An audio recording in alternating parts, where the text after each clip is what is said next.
أهلا بيكم في فيديو جديد من فيديوهات بسنت ستيبس في البروبلم سولفينج. تعالوا نشوف البروبلم بتاعت النهاردة بتقول ايه. بيقول write a function that takes two arrays as arguments. Merge both arrays and remove duplicate values. Sort the merge result in ascending order.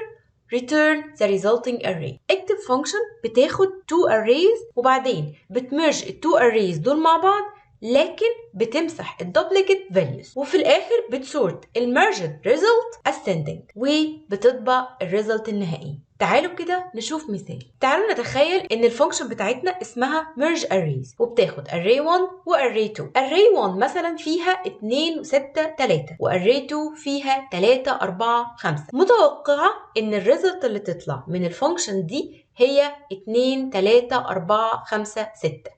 يعني هتشيل التلاتة لأنها متكررة وهترتب العناصر بترتيب ascending لأن هي كده مش مترتب. أول حاجة أنا هاخد أول array وهبدأ في كل عنصر فيها هتشيك يا ترى هل هو موجود في الاري التانية ولا لأ. لو موجود في الاري التانية همسحه منها. طيب لو مش موجود خلاص مش هعمل حاجة. يبقى أنا محتاجة أعمل إيه؟ أول حاجة هعمل for each على الاري الاولانيه علشان ابدا الوب على كل عنصر فيها. فهاجي هنا جوه الفور each وهقول له هعمل variable اسمه element 1 وده بيشير للعنصر من الاري الاولانيه. هعمل ايه بقى في العنصر ده؟ هبدا اخده كده وامسكه واشوفه هل هو موجود جوه array 2. طيب عشان ابدا اتست هو موجود جوه array 2 ولا لا، مين الفانكشن اللي بتعمل لي كده؟ هي فانكشن جوه الاريز اسمها find. هي اللي بتبدأ تفايند هل العنصر ده موجود according لكونديشن معين ولا لا. فتعالوا نقول if array2 dot find، يعني لو أنا لقيت في array2 element 2 ده بيساوي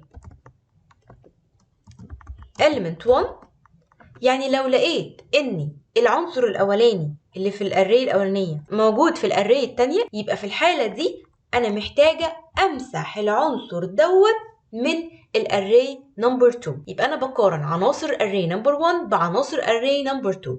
لو لقيت أي عنصر من عناصر الاري الأولانية موجود في الاري التانية أنا محتاجة أمسحه من الاري التانية. مين الفانكشن اللي بتمسح لي العناصر من array؟ هي فانكشن اسمها splice. طب أنا هسبلايز العنصر ده منين؟ من array 2. فهاجي هنا أقول له array 2 دوت splice، أنا عايزاك تمسح لي عنصر منك يا array 2. طيب أنهي عنصر بقى؟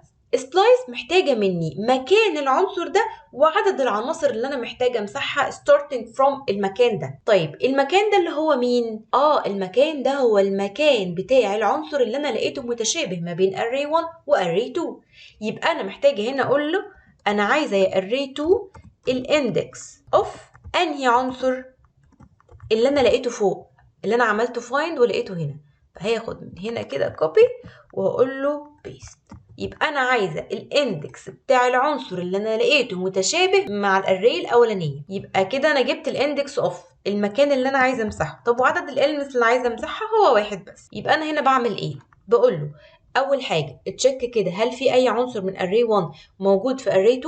فوالله وهو بيلوب لقى ان في عنصر حلو. هقول له بقى خد بقى العنصر ده اعرف لي مكانه ايه، الاندكس بتاعه جوه array 2 وروح امسحه من array 2. طيب لو ما لقاش العنصر ده هيروح يمسح او هيروح يعمل حاجه؟ لا مش هيعمل حاجه، هيفضل يلوب ويعمل نفس الاوبريشن دي على كل الاليمنتس اللي جوه array 1. وفي الاخر بعد ما يخلص لوبينج هقول له اطبع لي بقى console.log ايه عايزاني اطبع لك ايه، عايزاني اطبع لك array 1 ولا array 2؟ لا والله انا عايزاك تطبع لي الاثنين concatenated مع بعض. فاحنا عندنا فانكشن بتعمل الموضوع ده. هقول له array 1 دوت concat مين array 2. دي هتعمل ايه؟ concat هتمرج التو arrays مع بعض في array واحد. طيب هل كده انا عايزه اطبع التو arrays وهم concated مع بعض بس كده؟ لا ده انا محتاجه كمان ارتبهم ascending. طيب مين اللي بترتب لي؟ هي فانكشن اسمها sort. فانا هقول له الريزلت اللي هتطلع لي من الكونكات دي، كونكات بتطلع لي ايه؟ بتطلع لي array. الاري بقى اللي انت طلعتها لي دي اعمل لي ليها sort ascending. ازاي بعمل السورت ascending؟ بدي الفانكشن السورت التو element اللي هي الاي والبي وبعدين بقول له الاي minus b. لو انا عايزاهم يبقوا descending هقول له b minus. تعالوا بقى نرن ونشوف الريزلت بتاعي. ادي النتيجه اللي انا كنت متوقعاها موجوده اهي. طلع لي array اخيره فيها 2 3 4 5 6. التلاتة مسحها ورتب العناصر ترتيب تصاعدي. يا ترى هل في حل تاني للبروبلم دي بس بخطوات اقل؟ قولولي في الكومنتات لو عندكم حل تاني، وشكرا ليكم.